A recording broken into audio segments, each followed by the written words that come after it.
오늘 이사별 중고 37번째 시간입니다. 이사 40장을 통하여 시대적인 역사에 대해서, 아름다운 소식에 대해서, 세임 권세에 대해서 교훈해 보도록 하겠습니다. 온전한 이사에게 나타난 심판의 다른 줄의 진리를 다시 구체적으로 나타낼 말씀인데요.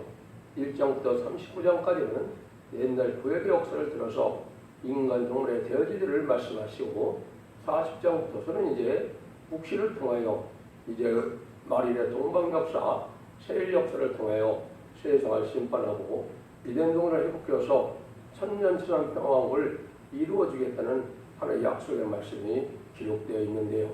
그런데 이 말씀을 통해서 이제는 40장에서는 특별히 하나님의 역사는 두 번 있을 것을 말씀한 겁니다. 이것은 초림의 주를 영접하는 은혜시대 역사가 있고 재림주를 영접하는 말씀 역사가 있는데, 천국 복음과 영원한 복음으로 이제는 그것을 아름다운 소식이다 이렇게 말씀을 하셨습니다.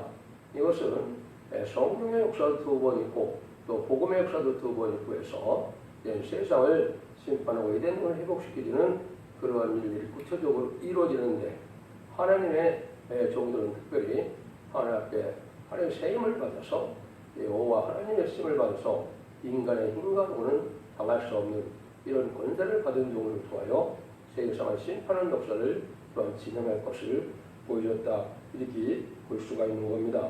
1절에서 2절입니다. 너희 하나님이 가라사대 너희는 의로하라, 내 백성을 의로하라. 너희는 정당히 예루살렘에 말하며 그것에게 이쳐 구하라. 그 보혈의 때가 끝나고 그 제약의 사함을 입었느니라. 그 모든 죄를 인하여 여호와의 손에서 배나 받으니라 할지니라. 그래서 하나님이 먼저 죄의 사슬에서 고통받는 백성을 죄에서 이제는 사함받게 하는 죄의 고통에서 이제 벗어나게 하는 일이 먼저 있을 것을 얘기하는 것이죠. 이것이 이제 죄악 속에 있는 인간들을 예수 그리스도의 보혈의 공로로 인간의 죄를 사하게 해서 사함의 권세에서 벗어나게 하는 일을 먼저 있을 것을 얘기를 한 것이죠. 그래서 이사야 9장 1절에서 2절에 보면 이제는 이방의 관리에서 이제 영화롭게 했다 말씀을 하는데, 12사도가 이제 비세다 동네에서 바로 그 사명을 받아서 지금까지 예수 믿고 중생마다 천국 가게 하는 이런 복음의 역사가 진행되는 사실을 우리가 알 수가 있죠. 예수님께서도 마태복음 24장 14절에 이 천국 복음이 모든 민족에 증거되게 하여 온 세상에 전파되리니 그제야 끝이 오리라 이렇게 말씀하셨죠. 이것이 이제 은혜시대 복음을 20세기까지 지금 다 전해져 있고 21세기에서 새로운 복음 역사가 또 진행이 되어서 현재인들 영접할 그러한 복음 역사가 또 있을 것을 얘기하는 겁니다. 은혜시대 역사도 구체적으로 예언대로 다 성취되는 과정에 있던 것을 우리가 알 수가 있는데요. 심리의 요한을 통하여 이루어진 역사가 요한복음 1장에 보면 나와 있죠. 3절 4절입니다. 외치는 자의 소리가 가로되 너희는 광야에서 여호와의 길을 예비하라. 사막에서 우리 하나님의 대로를 평등케 하라. 골짜기마다 두두어지며 산마다 작은 산마다 낮아지며 고르지 않은 곳이 평등케 되며 험한 곳이 평지가 될 것이라. 이 소식은 유대 광야에서부터 시작이 됐는데 여호와의 길을 예비하는 평탄한 길이 열린다 이 말이죠. 그래서 침례는 네가 묵했을 때 하는 이사 40장 3절에 광야에 외치는 자의 소리다 이렇게 말씀을 했죠.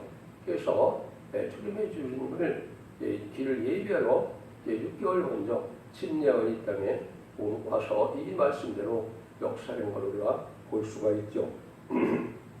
그래서 이러한 제사함을 받는 역사를 보면 빈부귀천이 다 소용이 없게 되고 다 평등한 삶이 다 이루어져서 제사함 받는 놀라운 역사가 2000년 동안 지금 이루어진 역사다 이렇게 볼 수 있는 것이죠.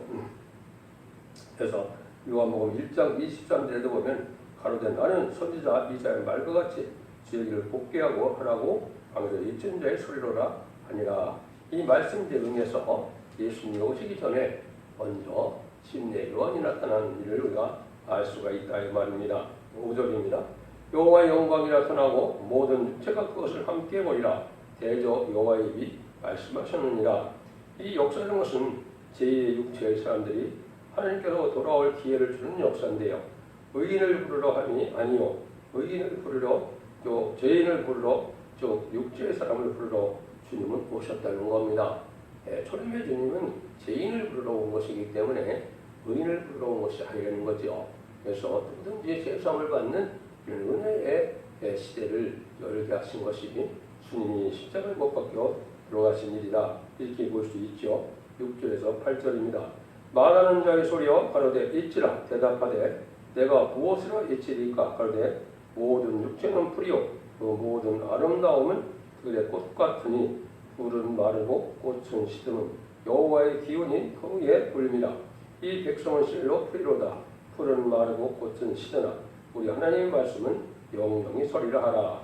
이때 이치는 자의 소리가 아담의 죄로 말미암아 모든 육체가 풀같이 쓰러지는 그런 역사였지만은 그리스도로 말미암아 부활이 있다는 것을 증거하는 소식이다. 말씀을 믿으면 모든 육체는 그같이 이렇게 쓰러지지만은 영생을 얻는 일이 있게 될 것을 말씀한 것이죠. 그래서 우리 주님을 세례로 영접하면 영생의 이제는 소망 속에 이제는 영원 무공생에서 영생을 누리게 될 것을 말씀한 것에서 이제 영원 구원이 있었던 것이 있게 된 것을 말씀하셨다. 그러나 이런 역사만 있는 것이 아니다 이거죠. 그래서 초림의 주를 영접해서 제삼받는 역사가 있고 난 다음에는 하나님 예제정간에 제레미 주가 오실 때는 새로운 역사가 있을 것을 말씀하신 건데요. 그것이 바로 9절부터입니다. 아름다운 소식을 시온에 전하는 자여 너는 높은 산에 오르라. 아름다운 소식을 예루살렘에 전하는 자여 너는 힘써 소리를 높이라. 두려워 말고 소리를 높여 유대의 성읍들에 이르기를 너희 하나님 여호와 하나님을 보라 하라. 이것은 은혜의 역사를 가르쳤으나 메시아를 영접한 역사다. 그런데 다시 아름다운 소식을 전할 때는 이것이 이제는 아름다운 소식은 죽지 지나가고 죽지 않고 별성 전하여 제레미주를 영접해서 죽지 않고 새 시대의 축복을 누리게 될 것을 말씀하는 복음의 역사가 있을 것을 말씀한 것이죠. 이것이 이제 계시록 10대장 6절에서는 영원한 복음이라 이렇게 말씀한 것이죠. 아름다운 소식은 이제 성경에 3번이 등장하죠. 이사야 61장에도 보면 예수님이 이 땅에 아름다운 소식을 전하러 오셨는데 은혜의 해와 신의 날을 전하러 오셨다. 누가복음 4장에 이렇게 말씀하셨죠. 그런데 예수님은 이제 은혜의 천국 복음만을 전하게 되셨고 신의 날은 이제 이때 다시 인간 종말의 역사에 지내게 돼서 여기서 이제는 신의 날 세상을 심판하고 예덴 동을 회복시키는 일을 할 것을 말씀하셨죠. 그 다음에 이런 복음이 전해지고 난 다음에는 나음서 1장 15절에 보면 아름다운 소식을 마지막에 전하는데 그때는 국방공단장들에게 망하는 때다. 마지막으로 진리의 심판의 편지를 말씀을 전하고는 악한 소식을 다 망하는 때에 마지막 전하게 된다. 이런 일로 아름다운 시에 대해서 말씀을 하신 겁니다. 그것이 하나님의 말씀의 복음의 역사가 진행될 것을 말씀하신 것이다. 이렇게 볼 수가 있습니다. 그래서 이런 일들이 이제 하나님께서 하시는 일이고 때가 참 경륜으로 이루어가는 일이다. 10절에서 11절입니다. 보라 주여께서 장차 강한 자로 임하실 것이요 친히 그 팔로 다스릴 것이라. 보라 상급이 그에게 있고 보응이 그 앞에 있으며 그는 목자같이 양무리를 먹이시며 어린 양을 그 팔로 모아 품에 안으시며 젖먹이는 암컷들을 온순히 인도하리로다. 이 이치는 소리의 목적은 하나님께서 강한 자로 임할 때 상급이 그에게 있고 보응이 그 앞에 있다.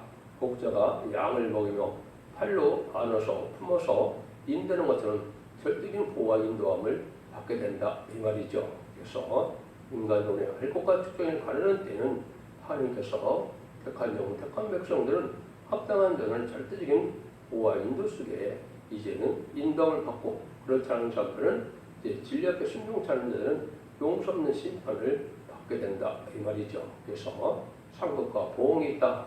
다시 오시는 주님은 죄인을 부르러 온 것이 아니고 죄인을 심판하러 오시기 때문에 이제는 보응과 심판이 있다.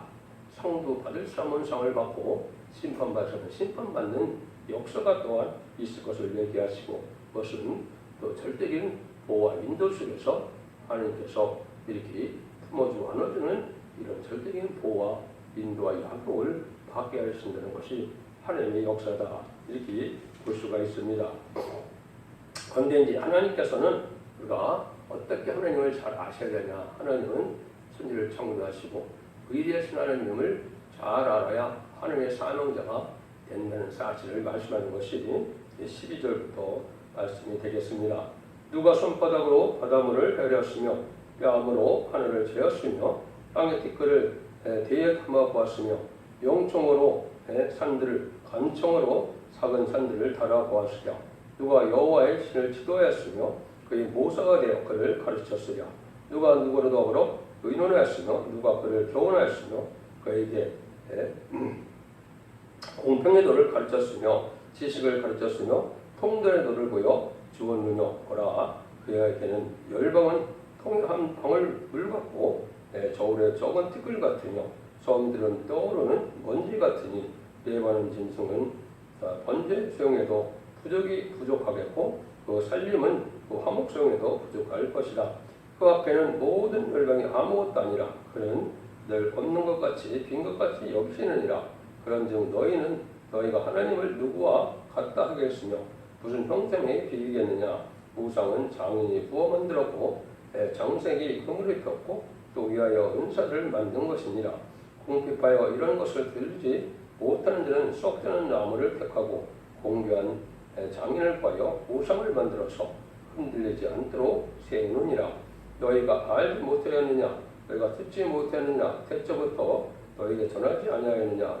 땅의 기초가 창조될 때부터 너희가 깨닫지 못하였느냐. 그는 땅 위에 공청에 앉으시나니 땅의 거민들은 메뚜기 같으니라. 그가 하늘을 자일같이 펴셨으며 거할 천막같이 베푸셨고 귀인들은 배하시며 세상의 사사들은 헛되게 하시나니 그들은 겨우 심기였고 겨우 뿌리였고 그 줄기가 겨우 땅에 뿌리를 박자 곧 하나님의 부르심을 받고 말라 해리바람에 물려가는 초계 같도다. 거룩한 자가 가라사대 그런즉 너희가 나를 누구에게 비리며 나로 그와 동등이 되게 하겠느냐 하시느니라. 너희 눈을 들어 누가 이 모든 것을 창조했나 보라.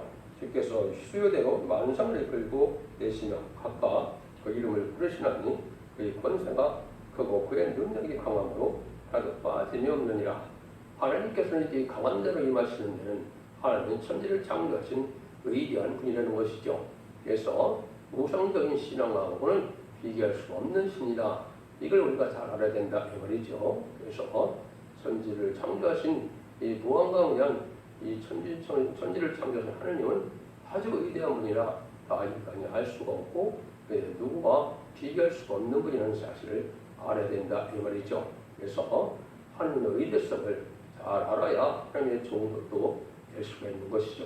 그러면은 우상적인 신앙은 우상은 아무것도 아니다 이 말이죠. 그래서 우상적인 것을 가지고는 구원을 베풀지도 못하고 우상적인 가지고는 아무 능력도 발휘하지 못한다는 사실을 우리가 알아야 된다 이 말이죠. 이렇게 말씀하는 이유는 이제 하나님의 위대성을 알아서 하나님의 능력의 신이어서 이제는 하나님의 말세 사명자가 되어서 복을 받게 하고 구원의 역사가 진행되게 할 것을 말씀하시는 것이다. 이렇게 볼 수가 있습니다. 27절에서 29절입니다. 야곱아 네가 어찌하여 말하며 이스라엘아 네가 어찌하여 이르기를 내 사정은 여호와께 숨겨졌으며 원통한 것은 내 하나님께서 수리하심을 받지 못한다 하느냐. 너는 알지 못하였느냐. 듣지 못하였느냐. 영원하신 하나님 여호와 땅끝까지 창조하신 자는 피곤치 아니하시며 곤비치 아니하시며 영철이 한이 없으시며 피곤한 자에게는 능력을 주시며 우원한 자에게는 힘을 더하시나니. 이것은 위대하신 종을 하나님을 바라보는 야곱은 아무리 딱한 사정과 원통한 일이 있더라도 하나님이 책임지고 그 원한을 가져서 하나님의 이제 능력의 힘으로 승리하게 된다 이 말입니다. 여러분 여기 이제 등장하는 야곱은 창세기에 등장하는 야곱이라고 볼 수가 없죠. 왜냐하면 창세기에는 4,300년 정도 이제 죽은 사람이고 여기 이제 이사 40장은 이제 2,700년 전에 쓰여진 거니까 1,300년 전에 죽은 사람들을 이혼했다 보면 말이 안 되죠. 그래서 이 야곱은 인간용만의 사명제를 뜻했고 인간용의 쓰임받을 쪽을 듣겠는데 특별히 선구적인 쪽을 뜻해서 말씀하셨는데 아주 억울한 일을 당하고 하나님만을 바라볼 수밖에 없는 이런 형편에 속하게 될 때가 있다 이 말이거든요. 그래서 이것은 하나님을 바라본 믿음을 강하고 담대한 믿음을 갖게 하기 위해서 많은 시련과 연단 속에서 하나님만을 바라볼 수밖에 없는 이런 지경에 이제 속하게 될 것을 말씀을 하신 것이다. 그래서 인간 동안에 의리하게 쓰임받으려면 많은 시련과 연단 속에서 하나님이 잠시 한번 버린 것과 같이 또 하나님이 응답하지 않는 것 같이 원통한 일을 많이 당하게 하는데 이때 하나님을 바라보고 원망불평하지 않고 나갈 때 하나님은 그에게 새로운 힘의 능력의 역사를 줘서 인간 영혼의 사명자를 사용해서 세상을 이제 통일하고 세상을 심판하고 세시를 이루는 역사를 하실 것을 말씀하신 겁니다. 이것이 참으로 놀라운 역사다 이렇게 볼 수 있죠. 30절에서 31절입니다. 소원이라도 피곤하며 곤배하며 장정이라도 넘어지며 자빠지되 오직 여호와를 앙망하는 자는 새 힘을 얻으리니 독수리의 날개치며 올라가는 것 같을 것이요 다른 덕질하여도 곤비치 아니하겠고 걸어가도 피곤치 아니하리로다. 인간의 힘이라는 것은 소원이라도 장정이라도 다 피곤하게 넘어지고 약점이 있지 않는 하나님의 힘을 받는 자들은 그렇지 않다는 것이죠. 여기서 말하는 새 힘은 이제 그냥 단지 내가 피곤하지 않을 정도가 아닙니다. 하나님의 힘을 받는 거기 때문에 참으로 놀라워드리고 이것을 받아본 것을 체험한다면 온몸이 얼마나 상쾌하고 또 희들 같은지 알 수 없는 일이 있게 되거든요. 이런 은혜의 단계가 바로 인마의 14,000명의 말세 사명자들이 받을 세임이 되고 이런 세임을 받은 사람들이 이제는 세상을 심판해서 이제는 아마겟돈 때 최종 승리함으로 새 시대를 이루는 종들이 되는 것이거든요. 그러니까 이런 은혜가 있다는 사실을 여러분이 잘 믿으시고 이제는 인간 동안의 마지막 복음의 역사에 순종함으로 이렇게 세임을 받아서 변을 성취하는 영광도 누리고 또 세상을 심판하고 새 시대를 이루는 놀라운 역사에 참여함으로 자손만대의 축복을 누리고 또 세세 왕권의 축복을 누리는 그런 종들이 되어야 된다는 것을 말씀하신다 이렇게 볼 수 있는 겁니다. 그래서 이런 역사로 이제 하나님은 시대적인 사명자를 통해서 이제 인간 동안에 되어질 일을 이렇게 말씀하셨다 볼 수 있는 것이죠. 그러니까 하나님의 복음의 역사라는 것은 그냥 우연이 되는 것이 아니고 예제장 간에 다 이렇게 은혜 시대 역사도 있고 또 인간 영혼의 말세 역사도 있고 복음도 천국 복음도 있고 또 아름다운 시에 영원한 복음도 있다. 이런 것을 우리가 염두에 두시고 하나님은 모든 예언의 말씀을 성취시켜서 하나님의 뜻을 이루므로 하나님은 완전한 사랑을 이 땅에 이루어가는 것이 하나님의 사랑의 완성이고요. 그것이 천년 지난 평생을 이루는 것이 하나님의 초심한 사랑의 완성이다. 천일을 창조할 목적을 일차적으로 달성하는 것이다. 이렇게 볼 수 있는 겁니다. 그런데 지금까지 마가의 다락방 이후 2000년 동안 이제는 영혼권의 이제 복음만 전하다 보니까 이 말세 복음이라는 것을 알지 못하는 것이 큰 단점인데요. 예수 믿고 중생마다 이제 천국 백성이 되라.